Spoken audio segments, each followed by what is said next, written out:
நேயர்களே வணக்கம். நான் குமார் இன்றைய சிறப்பு நேர்காணலுக்காக நம்முடன் தமிழ்நாடு தன்னுரிமை கழகத்தின் தலைவர் திரு பழக்கற்பையா இணைந்திருக்கிறார். வாருங்களோடு பேசலாம். ஐயா வணக்கம். விஜய் அவர்களுடைய அந்த பேச்சு உடல் மொழி எல்லாம் கவனிச்சிங்களா? அப்பாவை காணும் அப்படின்னு அவர் கேட்கறது ரொம்ப சர்ச்சையை கிளப்பி இருக்கு. ஆனா உண்மையிலே அப்பாவை காணும் நான் கேட்குறேன்.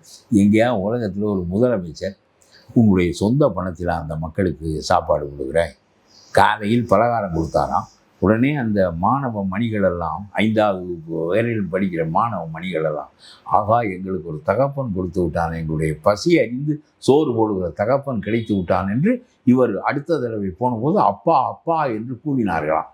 அதற்கு பிறகு அவர்கள் சொத்திலே பங்கு கேட்டார்கள். பிறகு அவர் அப்பா என்று சொல்வதை ஸ்டாலின் விட்டு விட்டார். நான் சொல்லுவது புரிகிறதா? இவர் தான் இந்த மக்களுக்கு அப்பாவாம், தந்தையாம். யார் மக்களுடைய வரி பணத்தில் சோறு? நான் கேட்குறேன், மாமச்சீரே நீ உன் சொந்த பணத்துக்கு கொடுக்க வேண்டும். 780 கோடி தானே, 780 கோடி உனக்கு ஒரு பெரிதா? நீ ஒரு படத்துக்கு 200-300 கோடி வாங்குகிறார், 2-3 படத்தினுடைய பணம் தானே இது. அதை நான் இந்த பெண்கள் அத்தனை பேருக்கும் என்னை உடன் பிறந்ததாக கருதுகிறேன்.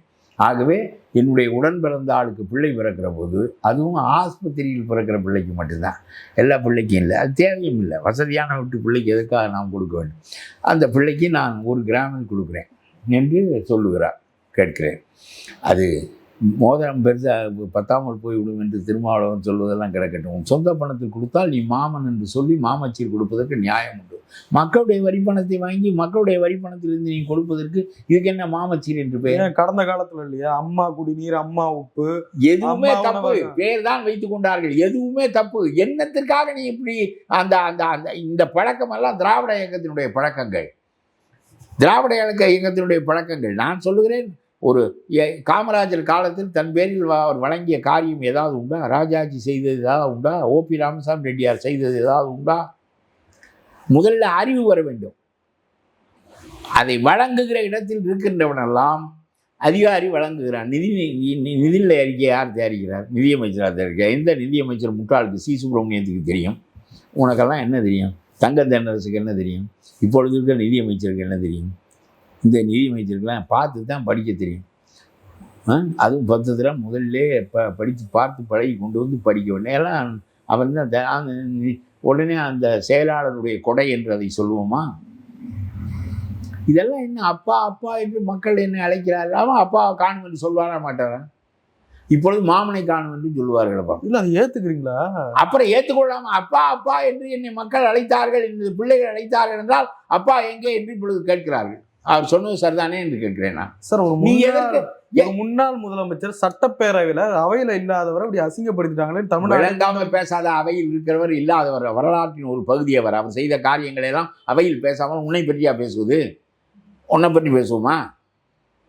அதெல்லாம் வேற. இது அவையில் இல்லாதவர் போகாது. இதெல்லாம் இந்த நக்கல் பண்ற மாதிரி பேசக்கூடாது இல்லைங்க. இந்த பார், நான் சொல்றதை கேளு. நீ அசிங்கமா நான் என்னை அப்பா என்று அழைக்கிறார்கள். உன் பணத்தில் கொடுத்த திருவாரூரில் அடித்து வச்சிருக்கீங்கள கொள்ள, அதுலேருந்து தான் கொடுத்த. என்ன மக்களுடைய வரி பணத்திலிருந்து காமராஜர் கொடுத்தார், என்னை அப்பா என்று சொல்கிறார் என்றா சொன்னார்? இதெல்லாம் எதற்கு இந்த பேச்செல்லாம்? நான் எல்லோ உங்களுடைய சொந்த ஒரு திட்டத்தை தயாரித்து கொடுக்கின்றவனெல்லாம் தனது தனது காரியம் போல் அதை பேசுகிறது என்ன நியாயம்? என்ன நியாயம்? மக்கள் கட்டுக்கிட்ட அவன் தோசை சாப்பிட்ற போது வரி கொடுக்குறான், அது திரும்ப அவனுக்கு காலை பலகாரமாகவோ மத்தியானம் சாப்பாடாகவோ போகுது. அதில் என்ன உனக்கு பங்கு இருக்குது? வகுக்க வேண்டிய ஒரு காரியத்தை தவிர நீ செய்வது வேற என்ன இருக்கிறது? நான் கொடுக்குறேன் என்ன நீ கொடுக்குறாய்? இந்த முட்டாள்தனங்கள் எல்லாம் 50 ஆண்டுகளாக நடந்தன. அவையெல்லாம் ஒழிக்கப்பட வேண்டும் என்கின்ற நிலைதான் இப்பொழுது புதிய நிலை. நீ அப்பா அப்பா என்று சொல்லிக்கொண்டா அப்பாவை காணும் என்று அவர் சொல்வது நியாயம்தான் என்று நான் சொல்லுகிறேன். அப்பா காணுமே, இப்போ அப்பா காணாமல் போகக்கூடாதே. இவ்வளவு பேருக்கு காலையில் பலகாரம் கொடுத்தவர் திருவாரூர் சொத்தை விற்று. இந்த அசிங்கம் பிடித்த பழக்கங்களை அரசியலில் இவர்கள் வெகு காலமாக கையாண்டார்கள். அப்புறம் இவர் சொல்கிற மாமச்சீனும் இது மாதிரி தான் என்று சொல்லுகிறேன் நான். இல்லை, தாய்மாமன் தங்க மோதிரம்ன்றது ஏழை குழந்தைகள் அங்கே பேசுவதை கேளு. நீ எதற்கு வேண்டுமானாலும் கொடு. மக்களுடைய வரிப்பணத்தை எப்படி நான் சொல்லுகிறேன், மருத்துவமனைகள் தரமாக இல்லை, போதிய மருந்துகள் இல்லை. காலையில் நீ மருத்துவமனைக்கு போனால் 3 மணிக்கு தான் மருந்துகள் வாங்கி கொண்டு வர முடியும். ஊர்தோறும் பள்ளிக்கூடங்கள் இருப்பது போல ஊர்தோறும் மருத்துவமனைகள் இருக்கின்றனவா? பணத்தை முதல்ல அதுக்கு ஒதுக்கு. சாலைகளை போடும், மருத்துவமனைகளை ஒதுக்கு. ரயில்களை பூராவும் நிறுத்திவிட்டு அதையெல்லாம் நான் இலவசமாக கொடுக்குறேன் என்று மோடி சொன்னால் சரியான திட்டம் அது? இன்ஃப்ராஸ்ட்ரக்சர் வேண்டாமா? அரசு முதலிலே அந்த கட்டுமானங்களை உருவாக்க வேண்டாமா? அது நம்முடைய முதலீடுகளாக ஆக வேண்டாமா? வருங்கால நாடு வளம் பெறுவதற்கு எல்லா மக்களும், ஏழையும் சாலையை பயன்படுத்துகிறான், பணக்காரனும் பயன்படுத்துகிறான். அதுபோல் எதெல்லாம் அரசாங்கம் முதலீடு செய்ய வேண்டுமோ அதையெல்லாம் செய்ய விட்டுவிட்டு, உங்களுக்கு அறிவில்லை, திட்டங்கள் போட தெரியாது, அதனாலே நான் மோதிரம் கொடுக்குறேன், நான் மிஞ்சி போடுகிறேன் காலுக்கு, இதுகளையெல்லாம் சொல்லிக்கொண்டு அடுத்த முதலமைச்சர் வருவான். என்னுடைய சகோதரிகளுக்கெல்லாம் நான் மிஞ்சி போடுகிறேன் என்று சொல்லுவான். மிஞ்சியா மெட்டியா? நீ எப்படி சொல்லுவேன்? மெட்டி. நான் மிஞ்சி என்று சொல்லுவேன். சரி, அது ஒரு பக்கம் இருக்கட்டும். இதுகளே செய்து கொண்டு போவதற்கு ஆட்சி என்பது இதற்காகவா? முதியவர்களெல்லாம் பாதுகாப்பற்ற நிலையில் இருக்கிறார்கள். வெறும் 1000 ரூபாய் கொடுக்குறாய். நான் சொல்லுகிறேன், பாதுகாப்பற்ற நிலையில் ஏழைகள் நாட்டை 2ஆக வகும். முதல்ல ரேஷன் கடை வரையிலும் இல்லாதவர்களுக்கு உரியது தான் ரேஷன் கடை. வேற எவனுக்கும் அது உரியதில்லை. அரசு பள்ளிக்கூடங்கள் இல்லாதவனுக்கு, மருத்துவமனைகள் இல்லாதவனுக்கு முதல்ல தரமாக ஒரு உயிர், பணக்காரனுடைய உயிருக்கும் ஏழை உயிருக்கும் வேறுபாடு இல்லை. ஆகவே இவனுக்கு 10 லட்சம் ரூபாய் கொடுத்து மாரடைப்பு நீ செய்கிற வைத்தியம் வெறும் 10 காசு இல்லாமல் மருத்துவமனையில் இவனுக்கு நடக்க வேண்டும். அவன் இந்த நாட்டினுடைய குடிமகன். முதல்ல இருப்பவர்களையும் இல்லாதவர்களையும் பிரி. ஜாதி வாரியாக விடு. எல்லா ஜாதியிலும் ஏழை இருக்கிறான், எல்லா ஜாதியிலும் பணக்காரன் இருக்கிறான். சிவநாடார் இந்தியாவினுடைய 4வது பணக்காரனிலே ஒருவர். நாம் பிற்படுத்தப்பட்ட இனம் என்று அவருக்கும் கோட்டா கட்டியிருக்கிறார்கள். இல்லாதவன் எல்லாரும் இல்லாதவன் தான். எந்த ஜாதியாக இருந்தாலும் அவன் இல்லாதவன் தான். வறுமை ஒரே மாதிரி தான் எல்லாரையும் சுடுகிறது. ஆகவே இல்லாதவர்களுக்கான கட்டுமானங்களை உருவாக்குங்கள். சும்மா நான் மிஞ்சி கொடுக்குறேன், நான் மோதிரம் கொடுக்குறேன், உன் பணத்திலிருந்து கொடுப்பேன், 700 கோடி உன்னிடம் இல்லை நான் கேட்கிறேன், சொந்த மாமன் என்று முறை கொண்டார். அப்பொழுது சொல்லு, நீங்கள் எல்லோரும் என்னுடைய சகோதரிகள். ஆகவே நான் உங்களுடைய பிள்ளைக்கு மோதிரம் போடுகிறேன், என்னுடைய சொந்த பணத்திலிருந்து போடுகிறேன். போடு. எம்ஜிஆர் வாழ்நாளெல்லாம் சம்பாதித்ததை கொடுத்து கொண்டே தான் இருந்தார். உரனா கொடுத்ததும் இல்லை, யாரும் வாங்கியதும் இல்லை. இப்போ இந்த பெருமையெல்லாம் அரசாங்க பணத்தில் என்ன தாய் என்ன, மாமன் என்ன, சீர் என்ன? அரசாங்க பணத்தை வரி வாங்கி நீ திரும்ப அந்த மக்களுக்கு ஒரு பொருளை கொடுப்பதற்கு என்ன சீர்? இதற்கு என்ன சீர்? என்ன கருத்தை நீ ஏற்படுத்துகிறாய்? நீ தனதிலே செய்வது போலவும் உன்னுடைய வல்லன்மையால் இவர்களெல்லாம் வாழ்வது போலவும் அந்த பெண் நினைப்பாள், உண்மையிலே அண்ணன் அவர் நமக்கு கொடுக்குறாரு, யாருடைய பணத்தை கொடுக்குறாரு என்று அவளுக்கு தெரியாது. அவளுக்கு கேவலமாக அரசியல் போய்விட்டது என்று சொல்லுகிறேன். அப்புறம் அப்பாவை காணோம் என்று சொன்னது சரிதான். ஆனால் நீ தாய் மாமனாக எப்பொழுது ஆனாய்? எதுக்காக அரசாங்க பணத்தில் நீ மோதிரம் கொடுக்குறாய்? தேர்தல் மோதிரத்தை கொடுத்து விட்டு தாய் மாமன் என்று எதற்கு சொல்லிக் கொடுக்குறாய்? உன்னுடைய பணம் அது. நீ ஒரு ஆளாக ஒரு முடிவும் செய்ய முடியாது என்பது உனக்கு தெரியுமா? இந்த முட்டாள்கள் உன்னை எவ்வளவுதான் பெரிய தலைவர் என்று சொன்னாலும், உன்னுடைய மூளை தான் எல்லாம் என்று சொன்னாலும், மந்திரி சபை எடுக்கின்ற முடிவு மட்டும்தான் சட்டப்படி செல்லும். அதே மாதிரி 234 உறுப்பினர்களும் எடுக்கின்ற முடிவு தான், சபை எடுக்கின்ற முடிவு தான் சட்டமாகும். சும்மா மற்றவனெல்லாம் இந்த புதுக்கோட்டை விஜயபாஸ்கர் அளவுக்கு வந்து விட்டான், எவனாவது ஒருவன் வெற்றி பெற்று தருவான் என்றால் அவனிடம் போய் நத்தி படைத்து காலை நக்கி வாழுகின்ற கூட்டமாக தமிழ் கூட்டம் ஆகிவிட்டது. பதவி என்று ஓடுகிறான், இங்கிருந்து அங்கே ஓடுகிறான், வழக்கு வந்து விடுமோ என்று பயப்படுகிறான், மந்திரி பதவி கிடைக்காதா என்று பரிதவிக்கிறான். எல்லா ஜாதியிலும் எல்லாம் தமிழன். டெல்லி நகரிலும் பாத்திரம் தூக்கி திரிவான் தமிழன் இந்நாட்டு மன்னன் என்று கண்ணதாசன் பாடினான். பிச்சை பாத்திரத்தை ஏற்றுக்கொண்டு வெற்றி பெற்றவனுக்கு பின்னாலெல்லாம் தெரிந்து கொண்டு. ஆக நான் சொல்லுகிறேன், பெரிய வரலாற்று மாறுதலை நோக்கி தமிழ்நாட்டு மக்கள் உன்னை தள்ளி இருக்கிறார்கள்.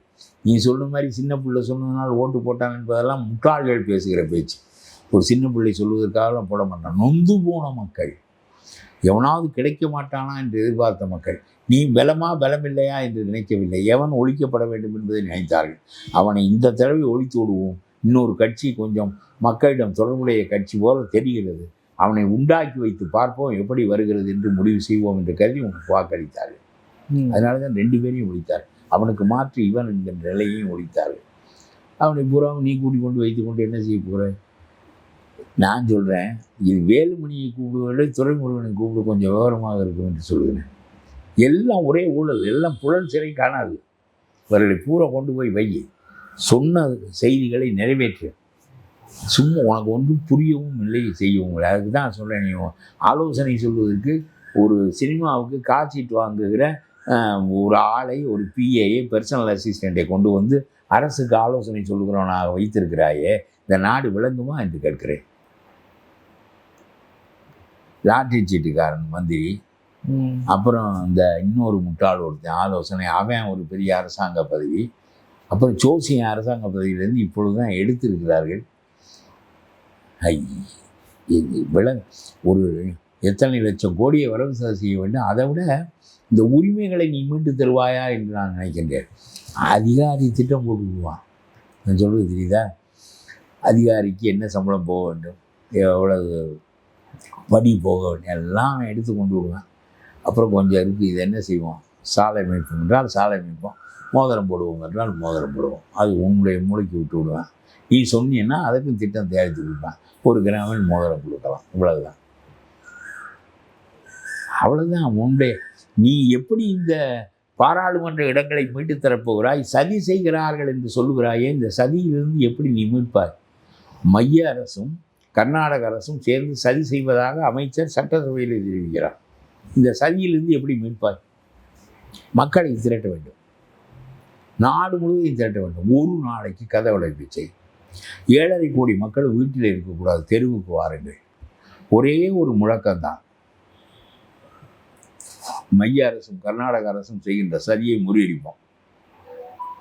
மேகதாது கட்டப்பட்டால் கட்ட இடத்துல மேகதாது இருக்காது, மீறி கட்டி விடுவாயா 7.5 கோடி மக்களை? இந்தியை நீங்கள் நிறுத்தி வைத்திருக்கிறீர்கள் 50 ஆண்டுகளாக. எப்படி நிறுத்தினீர்கள்? மக்களை திரட்டித்தான் நிறுத்தினீர்கள் என்று கேட்கிறேன். நான் சொல்வது புரிகிறதா?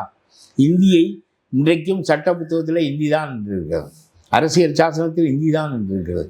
75இல் 15 ஆண்டுகளுக்கு பிறகு இந்தியா தேசிய மொழி ஆகிவிடும் என்று திணித்தார்களே, நடந்ததா என்று கேட்கிறேன் நான்.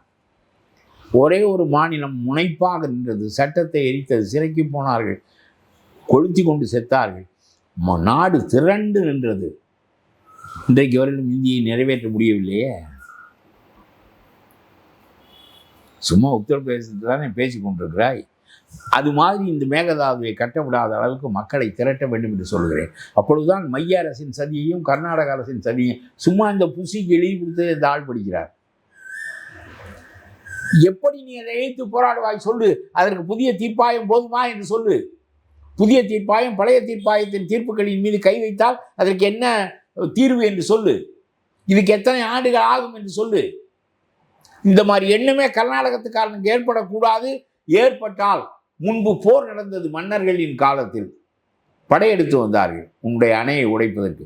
இப்பொழுது தேவையில்லை. மக்கள் திரண்டு நின்றே அந்த மேகதாது அணையை கட்டப்படாமல் செய்து விடுவார்கள்.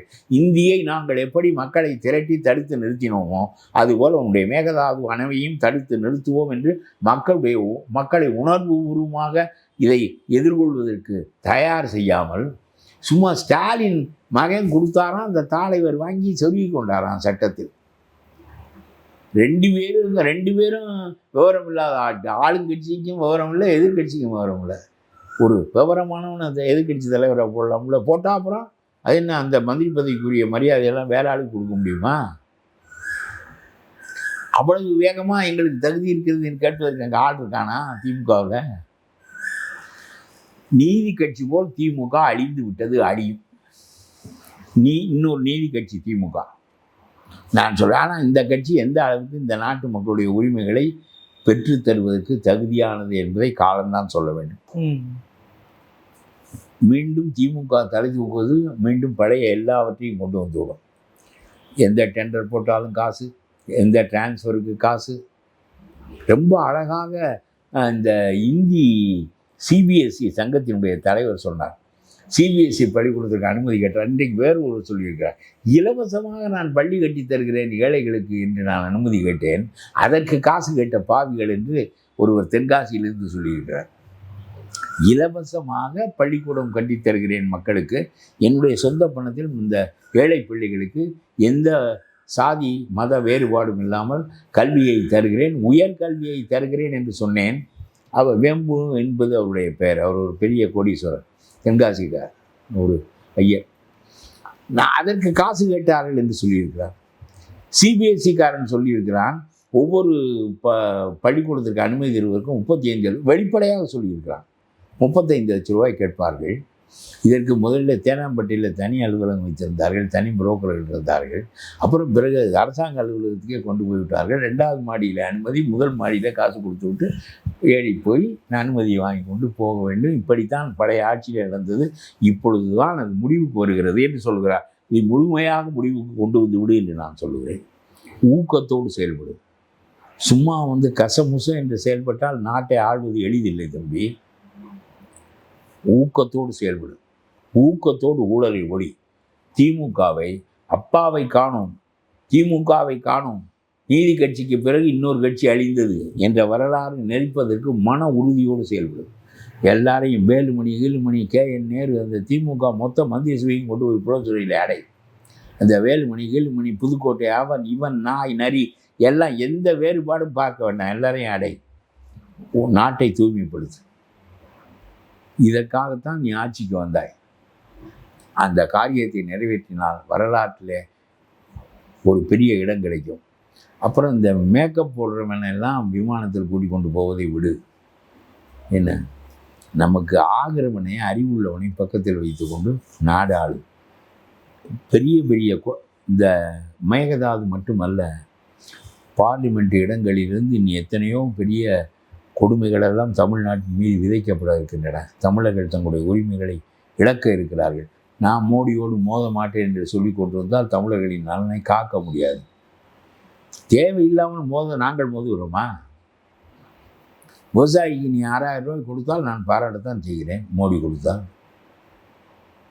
6000 ரூபாய் விவசாயிக்கு கொடுத்தால் பாராட்டத்தான் செய்கிறேன். உரத்திற்கு நீ மோடி மானியம் கொடுத்தால் பாராட்டத்தான் செய்கிறேன். நீ சதி செய்கிறார்கள் மேகதாதுவை கட்டுவதற்கு மோடியும் கர்நாடகாவும் என்று சட்டமன்றத்திலேயே மந்திரியை விட்டு அறிவித்து விட்ட பிறகு மக்களை திரட்டி அதை எதிர்கொள்வதா, சும்மா கசமுச என்று இருப்பதா? இதுதான் கேள்வி. அப்பாவை காணும்னு விஜய் கேட்கிறாரு. ஒரு கல்யாண கூட்டத்தில் நின்றுட்டு உங்க மனசுல நான் இருக்கேன், இங்கதான் இருக்கேன் அப்பா சட்டமன்றத்தில். அவர் தானே சொல்றாரு. உண்மையா? சும்மா சொல்றாரு மனசுல இருக்காரு. இவர் மனசுல இருக்காரா தெருவில் இருக்காரான்னு யாருக்கு தெரியும்? அந்த அளவுக்கு திட்டங்கள் வழியா மக்கள்கிட்டே இருக்காரா? மக்கள்கிட்ட அவர் தானே சொல்றாரு.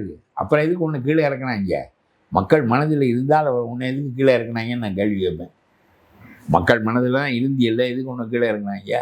நிச்சயமாங்க, நிறைய விஷயங்களை போய் கூட ரொம்ப நன்றிங்க.